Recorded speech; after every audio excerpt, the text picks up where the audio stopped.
Hey, credit heroes. So if you are new to my podcast, I'm standing here at our Credit Repair Cloud headquarters in front of our Wall of Millionaires. These 40 people here behind me have all made over $1 million in their Credit Repair Cloud, which is really exciting. These are all people who had a credit issue. They learned how to fix their own credit. Then they started helping family and friends, and then they turned it into a business, and now they are all millionaires right up here on our wall. And this is so exciting. And a while back, to celebrate our Credit Repair Cloud users processing over $100 million, we threw this big party online, and we did a really big live training with me and Corey Gray and Keenan Jones, and we answered your questions live, and hundreds of people were there online, and it was so awesome. And we gave away so many industry secrets that you really need to know. We answered so many questions about the ins and the outs of advanced disputing, starting a credit repair business from nothing, as well as marketing and automations. It was amazing. And I thought, wow, I really need to share these surprising secrets with all of you. So that's what I've done. Since that live training was so long, I decided I was going to split it up into 3 different parts. So this week, I'm going to start by sharing with you the segment where our credit repair expert, Corey Gray, answers your top credit repair and disputing questions. I'm talking about things like how to deal with repos and bankruptcies and inquiries and all those juicy things that you guys always ask about. So get out a pen and paper and listen close, because Corey is America's leading expert on credit repair, and he is going to be dropping some amazing gold nuggets just for you. So stick around. My name is Daniel Rosen, and welcome to Credit Repair Business Secrets. Okay, before we dive in here, make sure that you click the link in the description below to access my free 20-page cheat sheet. It's a whole book that we created with all the info from this free training and lots of resources. It's really going to help you, so be sure to download it. It's really awesome, and it's going to help you a lot. Okay, here is part 1 of the live training with credit repair expert Corey Gray. He is our in-house subject matter expert. If you have taken our basic disputing course or our challenge, you know Corey. He's our resident credit repair expert at Credit Repair Cloud. He has over 20 years in the business, and we are going to start with him. So if you are excited for Corey's help, comment #GoCorey. Corey, are you ready? I'm ready. Let's do this. Okay, good. Corey, here comes question number 1. It's from Junior Walker. And here is Junior's question. I was told not to touch student loans due to possible blowback on the client. Can you clarify? Sure. So first off, Junior, it's a great question, but this is a total myth, okay? And it's a myth because you have the right to challenge anything at all that you feel is not 100% accurate. And that includes student loans. So what you might be referring to as far as blowback, you might be referring to like the possibility of your clients being sued over unpaid debts. And, you know, with any unpaid debt, you're always going to run into the risk of being sued. So if you stop paying your bills, you're probably going to get sued. So let me also say that with student loans, like specifically federally subsidized student loans, they tend to not go away, okay? And even if you're successful removing them from a credit report, they're backed by the government. And if you default, they pretty much just go after your tax returns or just garnish your wages anyway. So in my opinion, disputing student loans or any other item for that matter is not going to be a flashpoint for being sued or any type of blowback or whatever you're referring to. just go for it. Just go after it and do your best to delete them. And don't worry about potential, blowback or lawsuits, because, your clients stopped paying the debt a long time ago. And chances are, if they continue to not pay, they're eventually going to get sued anyway. Did that answer the question? I think that was amazing. Awesome. Okay, that was amazing. That kicked us off perfect. Okay, we have another question here for you. It's from Danielle Barnhart, who asks, Corey, how do you dispute a bankruptcy? Okay, I've been asked this question quite a bit in the community, and I've answered it a couple of times, and it's really not all that complicated. Okay, there's a little trick to it. There's a key to it. So, bankruptcies are public records, and the courts never report public records to the bureaus. Okay, the bureaus actually purchase all this information from third parties like LexisNexis and Pacer. So you see, that's the key. That's really the key to removing public records. So, the bureaus report the furnisher as the court or the magistrate. Okay, so this is totally false reporting. It's a violation of the FCRA, and it's a perfect reason to challenge it. Okay, and the technique that I've talked about numerous times, I think we did a newsletter about it. We did a tip of the month about it, and we mentioned it a few times during in the community there. And this is the technique that worked for me. Okay, so there's a couple different steps. It's really only 4 steps. The first step is to dispute the public record with the bureaus, just like you normally would do. Okay, you can just use a round 1 letter and dispute it. You could say it's inaccurate, it's outdated, it's unverifiable, it's questionable, whatever you want to go ahead and dispute it as. It really doesn't matter. Just go ahead and use round 1. You're going to see the itemized list of items that you're going to dispute in that round 1, and just include it. Okay. Now, once you've done that, if it comes back as verified, and it probably will, okay, the next step is to send off a letter addressed to the court. Okay. The court where the public record was filed. And the letter is really pretty simple. You're basically just going to ask for the procedure on how they verify public records. And I say this because, again, the bureaus purchase this information from LexisNexis or Pacer. So they're not going to be able to do it. They're actually going to tell you that they don't actually submit this information to the bureaus. So the letter that you send should kind of go along these lines. And I have a couple little notes here. So basically what it should say is, it should say something along the lines that I have a bankruptcy from your court appearing on my credit report. Okay, I've disputed this item with the bureaus. They've confirmed that the public record was verified by you. Please provide the procedure in which you verified my bankruptcy with the bureaus. Makes sense? I mean, you're sending a letter to the court saying, hey, I disputed this bankruptcy and it was verified. Can you tell me how you verify this? I mean, it's just really common sense.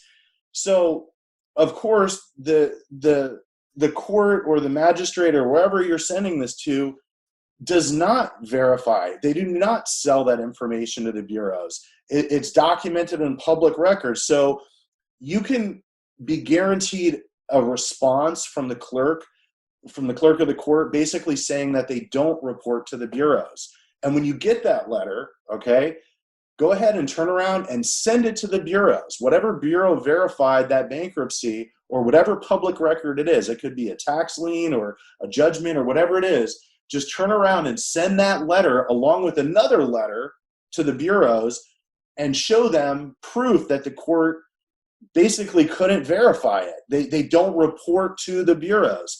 And that's your proverbial smoking gun. I mean, that is really like, the bureaus are saying, hey, the court verified this. They have no way to verify it. They don't report to you in the first place. So again, that's your smoking gun. That's the key to doing it. And usually you're going to get a deletion because you've really proven a violation. And, if for some reason it comes back as verified, because you all know this is a process. It takes persistence and it takes pressure. And if it does come back as verified, it's a good time to go ahead and file a complaint. You might want to file a complaint with the CFPB, because you do have a valid reason for removal. You could file a complaint with the BBB. Whatever the case is, you can go ahead and continue to fight it. But generally speaking, if you are able to get that smoking gun to show, hey, this court does not even report this information, then they have really no other choice to remove it. The only last thing that I could say that's really like a last-ditch effort, if you're not able to get it off, either through that process I just told you and then filing a complaint, you can always go ahead and get in touch with an FCRA attorney. And those FCRA attorneys are really good at actually going after the bureaus and suing them when these violations occur. So I think that's about the best explanation I can give you to remove a bankruptcy. I hope it made sense to you. That's awesome. And you can pretty much dispute any public record filed at a court by following those same steps, not just a bankruptcy. If it's a public record, they don't, the states, the courts, they don't report to the bureaus. LexisNexis and Pacer go around and pick that information off the internet. So, it's their research basically that you're disputing. So yeah, it doesn't matter what type of item it is, just follow that process and you're pretty much guaranteed a deletion. And again, every circumstance is different. Who knows who's going to receive the letter, if it's just going to go through eOscar or whatever. But if you keep fighting it and you follow those steps that I just told you about, that's your absolute best path towards a deletion. And I'm going to include all my notes in that document that you're going to hand out at the end of this. So if you're confused about it, if you didn't catch all that, if you're trying to take notes, just download that document at the end of this session. Yeah, and I want to stress something you said that I think was really important, and I think it needs repeating. It's about persistence. If they verify it, just keep pounding them, right? That's my that's just like something that I say over and over again. Everything about credit repair, there's nothing guaranteed. There really is no exact science to it, but there are a bunch of different laws and there's a bunch of different procedures. And if you just expect to send out a round one letter and get everything deleted, you're in the wrong business. It takes time, it takes persistence, it takes pressure. You really just got to keep hitting them. If they say no, you say yes. If they say, sorry, I can't help you, say sorry, but you're going to have to because I'm not going away. So just be persistent, continually apply pressure, and you really can move mountains if you keep going at it. I mean, diamonds aren't made by just sitting in just the soil sitting around. It's millions of years of pressure being placed on them that eventually turns this piece of coal into a diamond. That's really your job. And if you're doing this for clients, this is your job. This is what you're doing on a daily basis. You owe it to them. Obviously, the longer they're a client, the more lifetime value you're going to get, the more money you're going to make, and you obviously want to get them done as fast as possible. But if you preempt them with, hey, look, this is a process. It's not an overnight cure. It's not going to solve all your problems overnight. And you know what? Be overly conservative. There's a very high probability that no matter what I do, all your problems aren't going to go away. But I'm going to do my best to clean up as much as I can. I'm going to educate you. I'm going to continually work on your file. I'm going to apply pressure. If they say no, I'm going to say yes. And if you just trust that I'm just going to do everything within my power to improve your credit, then at the end of the day, it's going to save you tens of thousands of dollars in interest, and it's going to help you get to reach all your goals. So yeah, persistence and pressure, you just keep pounding away. And that's really that answer that I gave you really comes from, is you just got to keep pounding away. It doesn't matter what they say. You just got to keep going at it. Awesome. Okay, here's another question. This one comes from Nikki N. Lopez. And Okay. Nikki asks, how do you dispute charged off accounts? Okay, Nikki, that's a fantastic question. And I get this question all the time. Like, how do you dispute an inquiry? How do you dispute a collection? How do you dispute a charge off? And I just went through this whole process of how to dispute a bankruptcy or a public record. Those are a little bit different. But charge-offs are just like just about any other item that you find in your credit report. It's a delinquent account. A charge-off means that, essentially the original creditor gave up on trying to collect it, so they charged it off to get a tax break, and they either sold it or leased it to a third-party debt collector. But it's really just like any other item, whether it's a piece of personal information, something, identity theft, or a charge-off or a collection. You basically just follow the same most basic strategy, and it's really pretty simple. So the first thing you do is you're going to send off round one. Okay, that's why it's called round one. That's the very first round. That's the first thing you do. You send off round one and you wait for the responses. Okay, the responses that you receive are going to determine what you do next. They're going to determine your next step. So if it's deleted, awesome, great. Move on and dispute some more items. Now, if they respond with a stall tactic, they might say that, hey, you're a credit repair company's doing this for you, or hey, this is frivolous, or hey, we don't like the way the color of your hair, whatever it is, it doesn't really matter. If it's a stall and they're trying to stop you from pursuing your rights, you respond with a stall letter, okay? Then, maybe they verify everything, or maybe they verify a couple of the items. Either way, if they verify anything, ask them to prove it. That's the next step, okay? You can send a method of verification, an MOV letter. We have those in our library.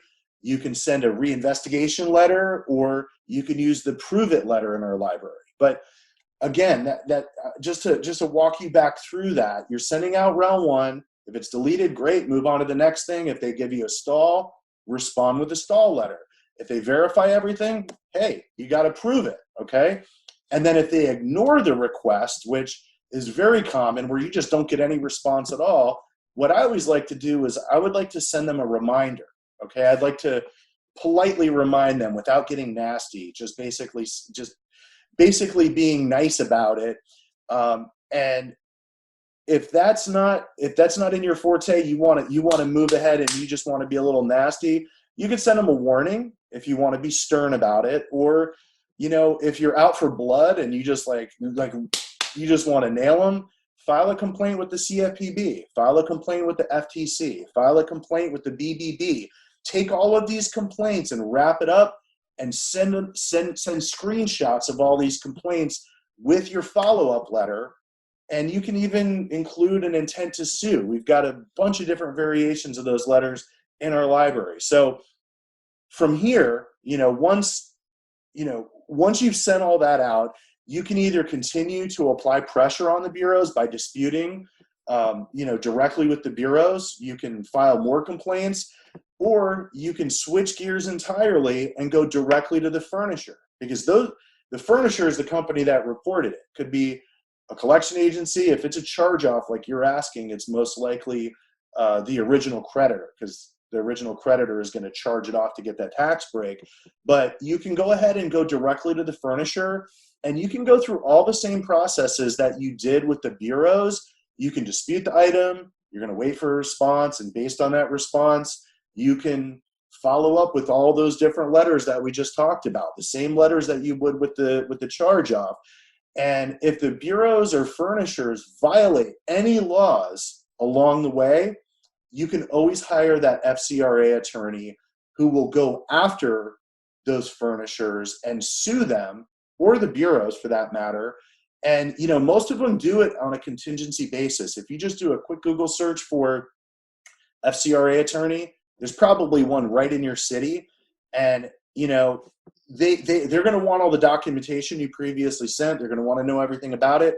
But that's all they do is file lawsuits against these companies that violate the laws. So they'll do it on a contingency basis. So you actually don't pay them as a credit repair professional, and the client doesn't pay them as the client.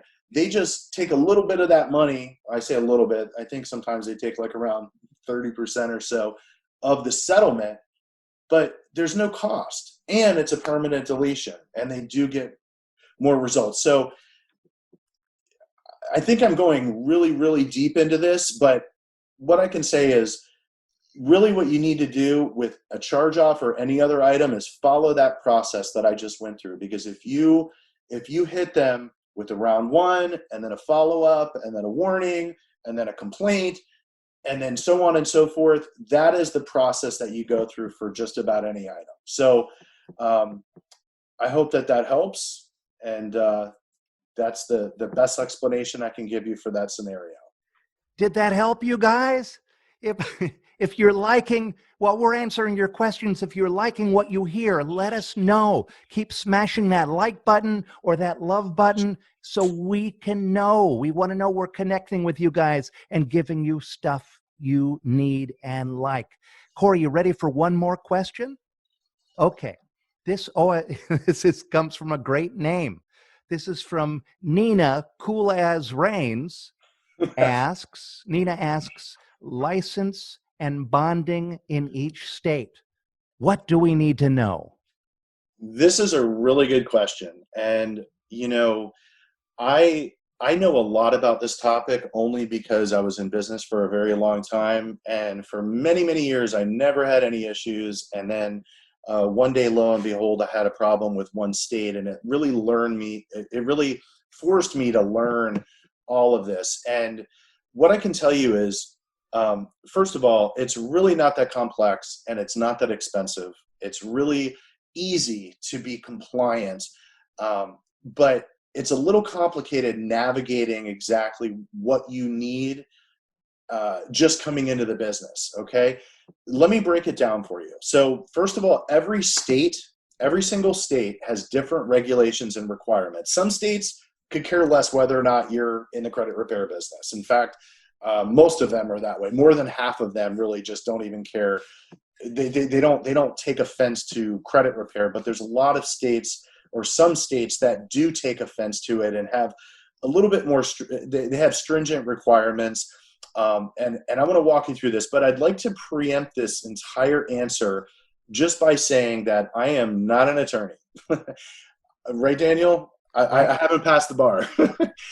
I don't give legal advice, and everything that I tell you right here is just really my opinion, and everything that you do should not revolve around what I'm telling you here, because laws constantly change, and every city and state have new updated rules and regulation. So I'm trying to help you by answering this question to the best of my ability, but don't take it as legal advice, because it's not, okay? So first of all, there are three main aspects, okay? Three main things that you need to think about being compliant in this industry. And they're really pretty easy. Bonding, registration, and state-specific requirements, okay? You can find the requirements on our website, okay? In fact, I think, Daniel, we're currently in the process of going through and completely updating everything, didn't you? Yeah, but and we're going to have links in the guide that you're going to download, and it's going to have links to all the state laws. Perfect. Okay, great. So basically, some states have no requirements, okay, and others have a lot of them. So you need to follow the laws for the state your company is in. Plus, if you help clients that are in other states, you need to follow the laws of the states that each of your clients live in. All right. So let me talk about each one. First, there are 23 states that require a bond. Okay. Bonds sound crazy. They sound like, oh, they're so expensive, because they range anywhere between $10,000 and $100,000. But don't freak out. Okay. Bonds are a very small percentage of the face value. They're usually between 1% and 3%. Actually, some people could pay as high as 10% if they have really bad credit, or if they have really, really bad problems on their record. But generally speaking, you're going to pay like 2 or 3%. So if there's a $10,000 bond, you're only going to pay like $200 or $300.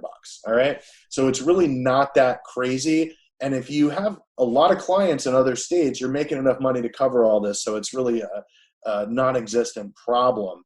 So the cost is usually based on your personal credit, and the higher the bond amount, the more they dig into that. They might want to look at your bank statements or whatever. They're usually going to do some underwriting there. And if you have clients in a state that requires a bond, you really should get one. And, for me, I went a very long time before I started investing and making sure I was bonded in the right places. And I took a little bit too long, and eventually I had a little bit of a problem. It was really just a speed bump. But again, there are 23 states that require a bond, and I know Daniel included the links. Daniel, you want me to read off the 23 states that require a bond, or you just want me Sure, to? why not? Okay, so let me see here. I wrote it down. So the states that do require a bond are Indiana, Maryland, Maine, North Carolina, Tennessee, Mississippi, Puerto Rico, South Carolina, California, Kansas, Louisiana, Minnesota, Missouri, Nebraska, Nevada, Ohio, Oregon, Texas, Utah, Virginia, the Virgin Islands, Wisconsin, and Idaho. All right. Those are the 23 states that I'm aware of at this point in time that require a bond. And again, they range from 10,000 to 100,000, but you're only going to pay, 300 to 3,000 really at most, unless you just have like a couple homicides on your criminal record or something. You're probably not going to pay much more than that. And So and most of them are on the lower end of that, aren't they? almost all of them are at the Yeah. lower end. There's a few Yeah. that are higher. And one thing I just wanted to throw in about bonds, if you're just getting started in this business, go after the clients that are in your state. There's plenty of people in your state that need help. You don't need to cross state lines. And if you do cross state lines, try to be specific. Like if you're Facebook advertising or marketing with any form of marketing, try to focus and geo target a specific state other than yours. Like if you feel like you've hit every client, every possible customer in your state, and you're in Florida, and you want to go and you want to hit, Indiana or Maryland, just geo-target one state. And once you get a couple of clients in that state, just make sure you're bonded in that state. And then once you start booming there, go ahead and go to the next state. But don't worry about getting bonded in every state. Everybody's always like, oh, I need to get 50 bonds. No, there's 23 states. Focus on your state first, and then you can move on. That would be, I think, a very key point here. So other than bonds, there's two other major factors. The next one is called CSO registration. Okay, there's 19 states that require registration with a state agency. And I say state agency because each state has different agencies that require it, okay? So they call it CSO registration because it stands for Credit Service Organization. And that's you, okay? That's who you are. Basically, that's what the state governments and the federal governments call you as a credit repair company. They call you a CSO, a Credit Service Organization. And this registration, to make it, to really simplify it, they want to know who's practicing credit repair in your state. So they want you to register. Just like if you were going to school, they want to know who's going to school. So they want you to register for school. So some states, they use this as a tool for consumers. They'll post a list of credit service organizations online. They'll post a list of organizations that have registered, okay? And they do that so consumers can check out, and confirm if a company's registered or not. And if you're working in a state and you're not registered, and a savvy consumer comes along and they're not happy with you, or they just want to cause a problem, they can go and look on this list. And if you're not on that list, they're like, oh, I got them, right? So try to get registered in the states that require it. And I'll go ahead and read off that list. So there's 19 of them: California, DC, the District of Columbia, Delaware, Iowa, Illinois, Kansas, Louisiana, Minnesota, Missouri, Nebraska, Nevada, Ohio, Oregon, Texas, Utah, Virginia, Virgin Islands, Wisconsin, West Virginia, and Idaho. And by the way, I said Virgin Islands, and before I said Puerto Rico, because there's a couple other outlying islands that have these things, even though they're not a state. I included them. So anyway, there's two. The two that I just went over are bonding and CSO registration. So remember those two. And then lastly, there's a couple of states that have kind of specific requirements, and it's nothing to be scared about. All you got to do is do a little bit of research and make sure that you implement it. But other than bonding and CSO registration, you need to make sure that your client contracts or your service agreement conforms with state requirements. Okay. So there's different requirements for each state, and I don't really have enough time. Actually, there's no way I have enough time to discuss all of them. But just to name a couple of them, number one, make sure that your fees are in line with the limits that the states requires. So it's like some states may require that the maximum you can charge is $59 a month. Okay, I'm just using that as an example. I don't even know if that's one of them. But they may require a maximum amount that you can charge over the course of the lifetime that your client is in your program. And you can look all this up. You can find it out very easy with the Google search. But secondly, make sure that your contract conforms with your state requirements. So some states require specific disclosures, like they have like a specific blob of text that you need to plop into your contract. Some of them have stupid things like you have to have a specific size font. Like your font needs to be Arial, size 14 or whatever. So look into that and just make sure your contract is up to snuff. And then some states also have limits on how long the clients can stay in the program. I know the most difficult ones are 6 months. Some of them are 12 months, but they do have term limits, and they also may require that you have a refund policy or a specific refund policy. Like if they cancel within or cancellation period, if they cancel, right to rescission within 3 days or 5 days. I think one state's even 10 days. So make sure that your contract conforms with that. And then, there's only like 5 states that I'm aware of that actually require a license. Okay. I know that was part of your initial question. And, almost every city and state requires a license, whether you're a plumber or an architect or whatever. If you're self-employed and you're doing a certain trade within their state, city, or whatever, they're going to require a license, and every one of them is different. So there's no way we can go over all those here. But I do know that there are 5 states that are a little bit particular about getting an actual license for credit repair. And those would be Oklahoma, Mississippi, Puerto Rico, South Carolina, and Idaho. So if you're in any of those states, like if you, not if your clients are in those states, but if you are physically located, your business is located in those states, then you might want to dig a little bit deeper and make sure that you're doing everything correct in those states. That was awesome, Corey. Was that awesome, you guys? Smash that like or love button so Corey knows. Wow, wasn't Corey awesome? I hope you were taking notes because he sure dropped a lot of gold. Okay, so that's part 1 of our big free live training with me and credit expert Corey Gray, and I hope you enjoyed it. And on next week's episode, we are going to drop even more gold because I'm going to show you how to bootstrap a $1 million business from nothing, just like I have here at Credit Repair Cloud, and just like all of our millionaires here on the wall have. So don't forget to click the link below to access my free 20-page cheat sheet. It's a whole book we created with all the info from this free training. And if you'd like me to hold you by the hand as you launch your very own credit repair business, make sure to check out our Credit Hero Challenge. It's a live experience